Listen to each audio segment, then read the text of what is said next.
Yeah, good evening, doctor. My name is Jay Majid here. I've completed my engineering this year. And first of all, this is my first time I've been visiting your open talk.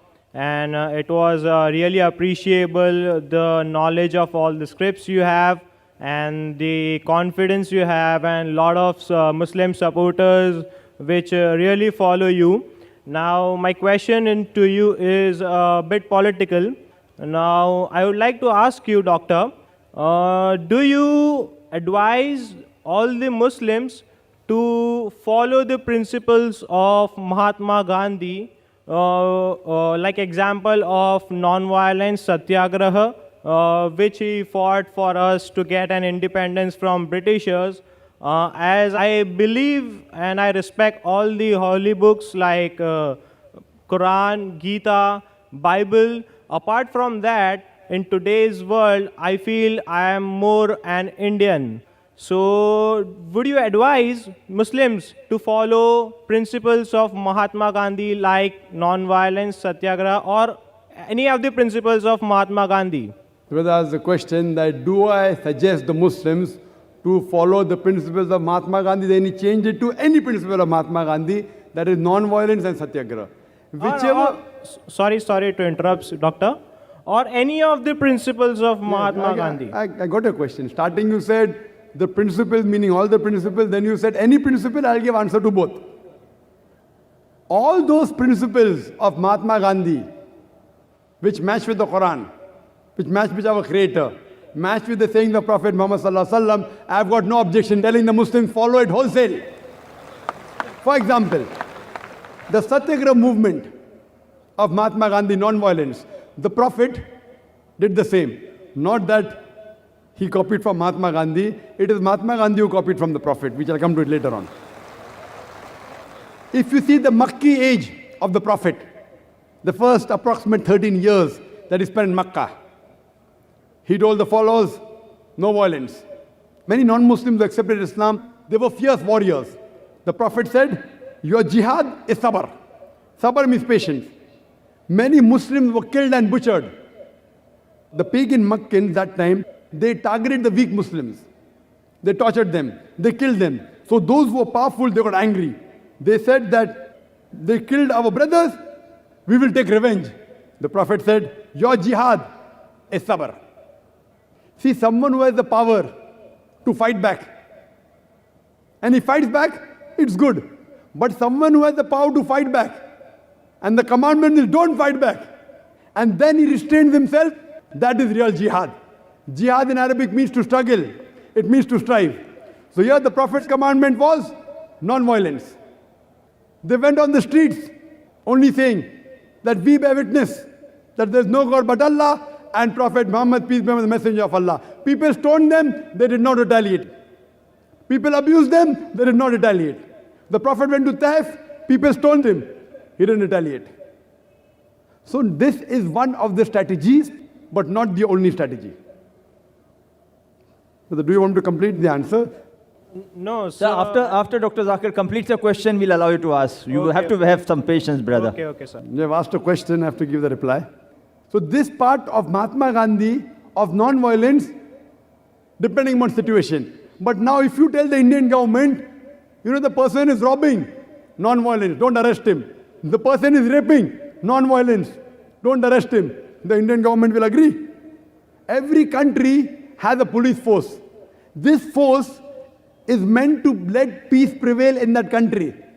So sometimes they use force against the criminal to let peace prevail. You can't tell the government, can't tell the police commissioner of Bombay that, see, Mahatma Gandhi said non-violence, so if a person is robbing, let him rob, only do shiksha, but don't rob. Suppose they come and rape your sister, he'll say, okay, don't rape, non-violence. So non-violence is the best. In Islam, there is something like zulm. Zulm, in Arabic, the best translation of zulm can be oppression. And a person who does oppression is called as a zalim person. And who is more zalim than a person who can stop the oppression and does not stop the oppression? The Prophet Muhammad said in the hadith of Sahih Muslim, that if you see an evil, you stop it with your hand. If you cannot stop it with the hand, then stop it with the tongue. If you cannot stop it with the tongue, then curse in your heart.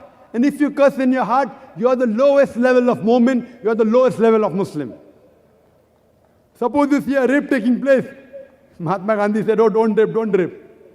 The best is if you have the power to stop, stop it with your hand. She may not be your sister. She may not be your mother. If you see someone raping, if you can stop it with your hand, you stop it with your hand. If you cannot, if you are weak, if you don't have the power, at least say, oh, bhai sahab, rape mat karo, balatkar mat karo. Dear brother, don't rape, at least with your tongue.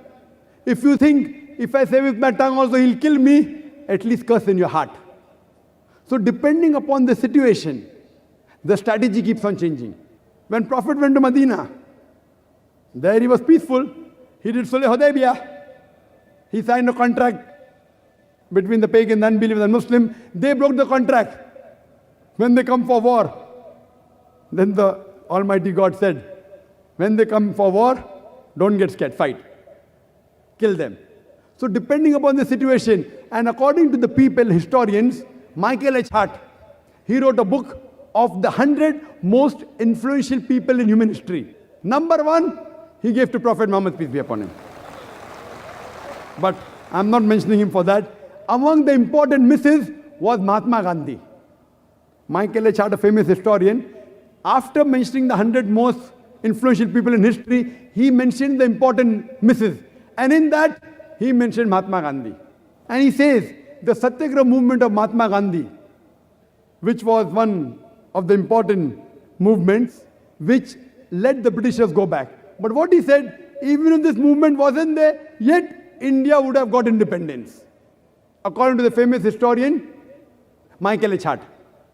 So what we realize, that depending upon the situation, we have to use the strategy. You can't say always non-violence. Sometimes violence will have to be used to let peace prevail. Like how you have police in every country, in every state. So anyone who goes beyond the limits, who rapes, who robs, who harms other people, that time, as a last resort, like the country says the police can use force, similarly Islam says, as a last resort, as a last alternative, sometimes force can be used to let peace prevail. Hope that answers the question. If you have any other question, you're most welcome, brother. No, sir, I'm convinced with it, and thanks for the That's answer. the reason I said, don't interrupt me. Alhamdulillah. It's my profession. I'm in the field. If I give the complete answer, people are convinced. I start the answer, people want to object. When you are putting your hand up, your mind is going on the question, you aren't paying attention on my answer. So when you listen with an open mind, inshallah, I will answer your question. If not, inshallah, I will give you a second opportunity. Okay, and I would also like to advise all the Muslim people over here. You have a great scholar like Dr. Naik. So please follow Muslims 100%, as there are some doubts like people do not follow it 100%. So I hope all the Muslims will follow the Muslim religion 100% and make India proud. Thank you. Thank you very Thank much, you, brother.